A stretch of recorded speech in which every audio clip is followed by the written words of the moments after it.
So where did the frequencies come from? I got this list from an osteopath who bought a practice in 1946 that came with a machine that was built in 1922, and that machine came with a list of frequencies. But where did the frequencies come from? Here's the thing.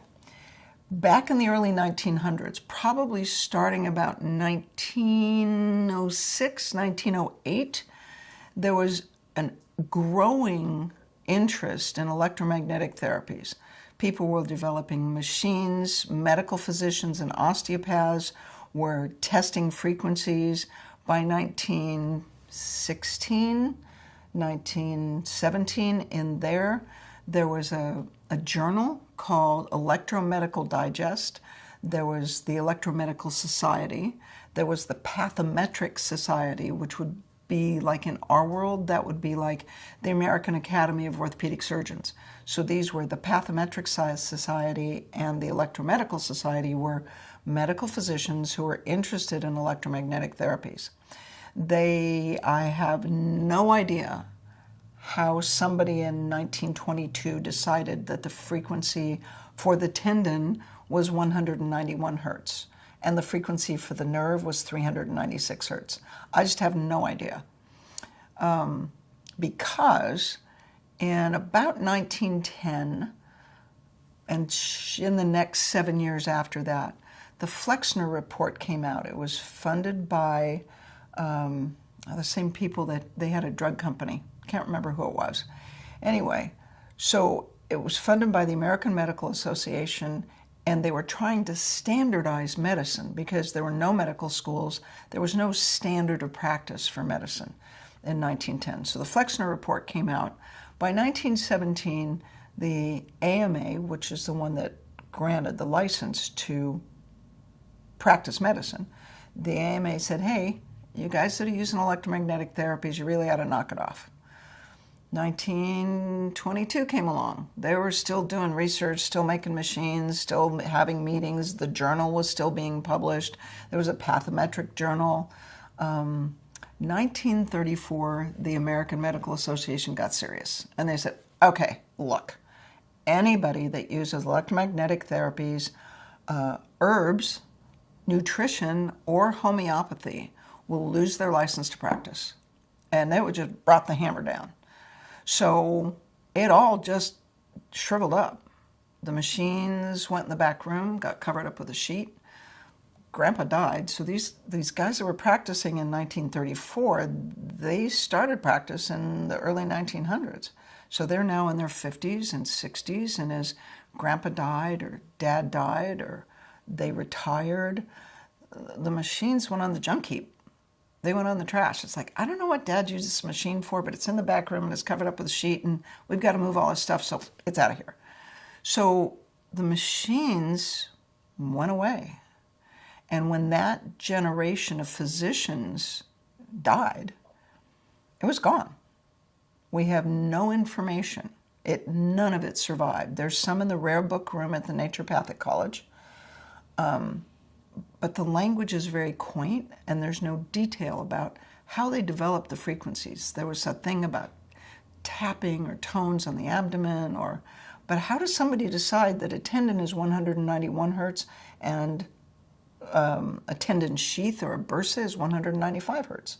So my role was, I'm a clinician. I'm a fix-it guy. So I got this list, and it's either going to work or it's not.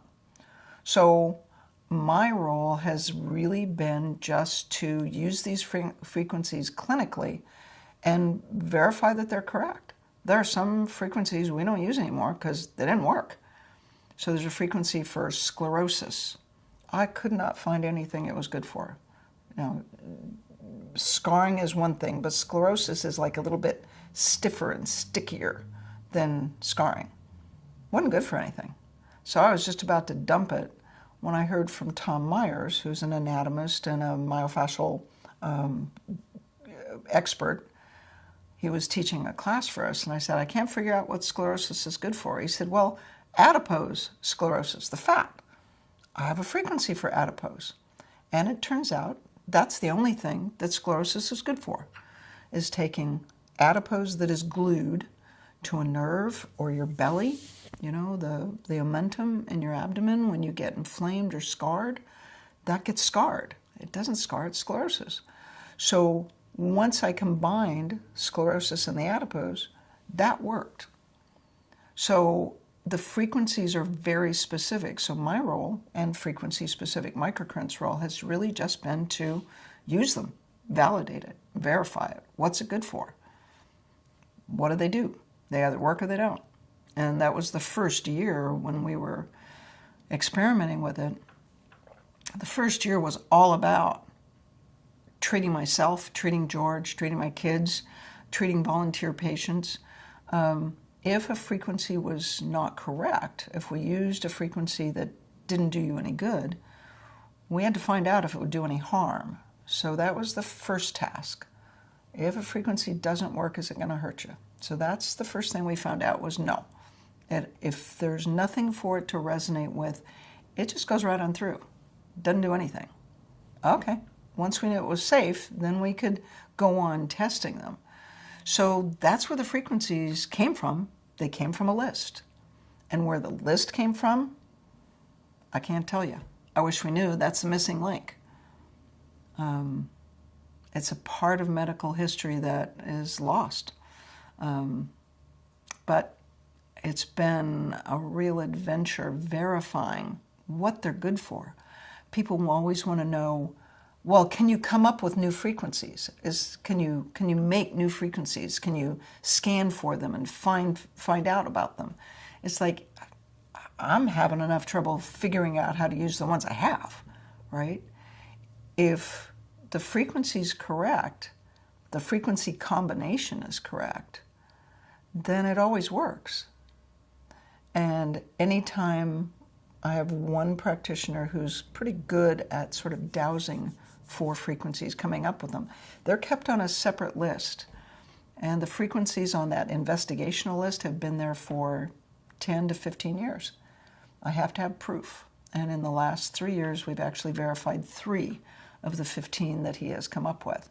But I'm very particular about preserving the integrity of the list that I got. Since we don't know where it came from exactly or how they did it, the least we can do is protect it and make sure that it is conserved and preserved accurately. And also make sure that there's no harm done, that we keep track of what works and what doesn't. So that's where the frequencies came from.